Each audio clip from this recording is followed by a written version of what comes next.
So guys, pag-usapan po natin yung pong survey na ginawa ko 7 hours ago. Meron na po siyang 837 votes. At ang tinanong ko dun sa survey is, dapat bang mag-resign si Yusek Benny Antiporda katulad ng hinihingi ng UP MSI? So according dun po sa botohan natin, 82% says no, while 18% ang nagsabi ng yes. And yung mga comments po, mostly po in favor of Yusek Benny Antiporda. So talagang nagiging mainit na issue po ito. Hindi po talaga mamatay-matay yung issue ng white sand na yan and dolomite na yan, kasi po nagagamit po masyado sa politika. And maski po yung mga kaibigan ko na talagang araw-araw ito pa rin ang binabanat po nila, kahit po mas maraming mga importanteng issues na dapat sana tinatalakay at dapat sanang binabantayan. Ito pa rin, babalik at babalik pa rin sa issue ng dolomite. Hindi naman po sila manalo-nalo sa issue na to. So yun pong mga comment ng mga tao, they're all supporting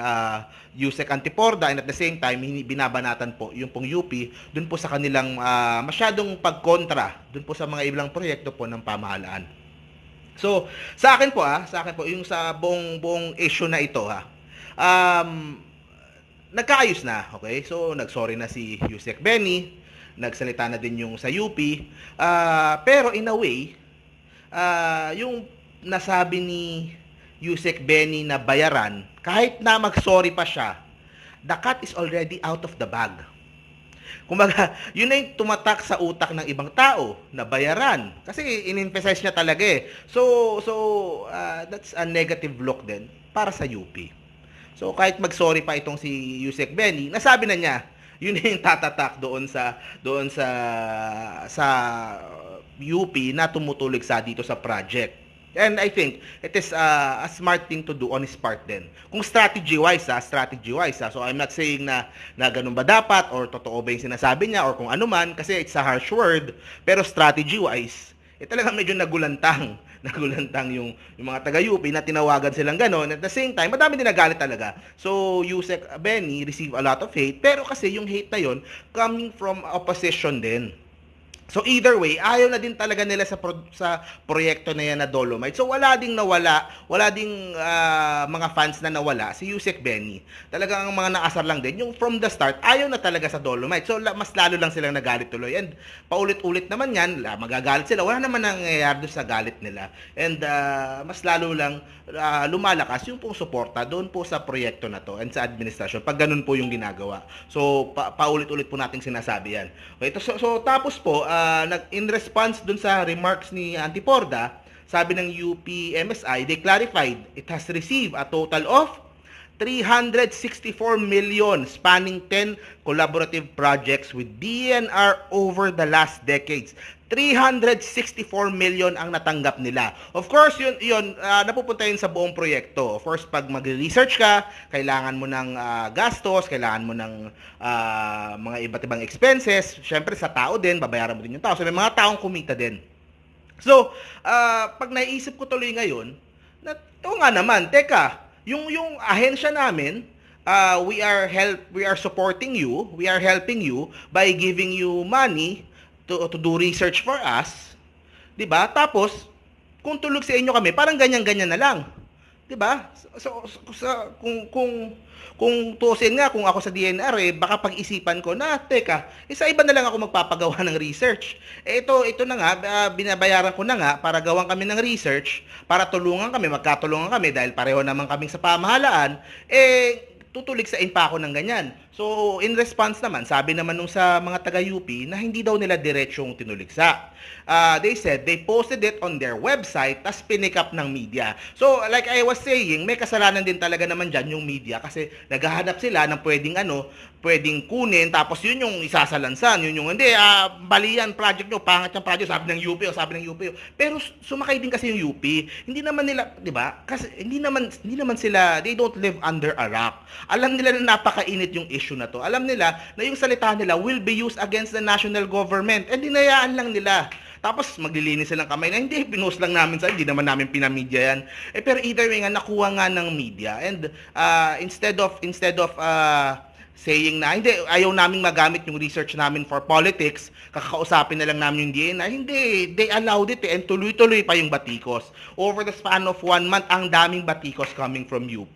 And like I said, wala pong masama sa batikos, pero yun nga, nakita nga natin, 'di ba? Isang pamahalaan lang sila eh, pero parang sila yung nag-aaway. And in some cases pa nga, kumikita din yung sa UP ng research grant or research na bayad coming from DENR. Tapos isipin mo 'yon, parang meron kang isang kinukuwang contractor, may isang kinukuwang organization para to do research for you. Binabayaran mo ng daan-daang milyon.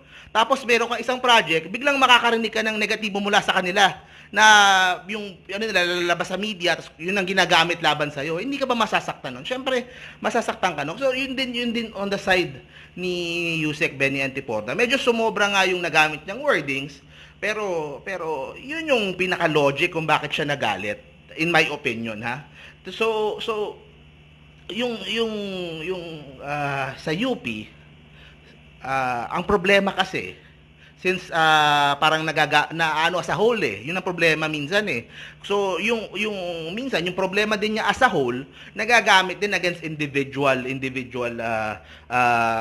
parts nung sa UP, like itong sa MSI. So yung buong problema ng UP, like yung sa mga students na nawawala and mga all that, and yung mga leftist na mga inaakusa sa kanila. So pati yun nakakasama tuloy sa usapan. So mas lalo tuloy gumugulo. So yun lang, sa akin lang, yung batikos, ang daming galing sa UP. Ay kung private institution pa yan, 'di ba? So they have all the right to do that. And even UP naman, they have the right to do that naman. Pero isang pamalahan lang kayo, 'di ba? Isang ano lang kayo. And yun lang. Kasi pwede ka namang magbatikos ng internal, nang kayo mag-uusap. Or pwede ka namang magbatikos kung nakita sa media, ano ba naman yung sabihin nyo na ayaw po namin gamitin sa politika ito pong research namin, so kakausapin na lang po namin yung DENR internally, mag-uusap po kami para pakita po nila yung pong research. Pero hindi ganun yung nangyari. Alam nilang nagagamit sa politika and they allow it that way. And they allow it to be used that way. Kasi pwede mo namang pwede mo namang sabihin na internal matter po yan, pag-uusapan po natin. Pero hindi po ganoon yung nangyari. So ako po, mas sa side ako ni Yusek Benny dito kasi nga po nagagamit po sa politika yung pong issue, 'di ba? Ayun, so basically yun lang po yung gusto kong sabihin po dito. Nagiging masyadong mainit yung issue. Wala pong masama magbatikos, wala pong masama na to point out na kung meron silang makitang mali, pero kung magpapagamit ka para lang sa politika, that would taint your organization. Hindi naman, marami tuloy mga tao na nakampi sa administrasyon, nagalit doon sa organization. Hindi naman dapat. Kasi hindi naman sila political organization. Ganyan tuloy yung nangyayari. So, diba? Pwede naman kasi yung mga bagay na internally na lang. So, yun nga po that's what happens. Parang ganito lang yan eh. Kasi,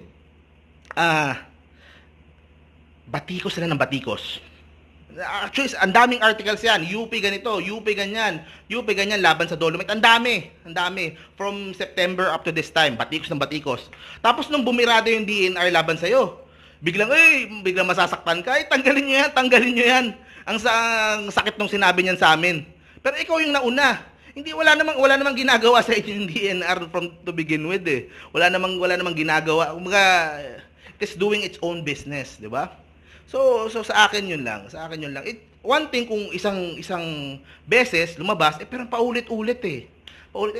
Ano ba naman yung you stay apolitical? Sabihin nyo, huwag nyo kaming idamay sa politika nyo. Ito yung research namin internally kakausapin namin yung DNR. We are also being hired by DNR for our projects. Pero kung ako lang si DNR, I will cut yung mga research projects ko sa UP. Kung ganyan lang din sila magtrato sa amin. 'Di ba? So sa akin yun lang eh. It's 'di ba? Parang hindi maayos. There are better ways to do things na hindi ka magpapagamit politically. So gusto natin dito solution lang, maayos lang na solusyon.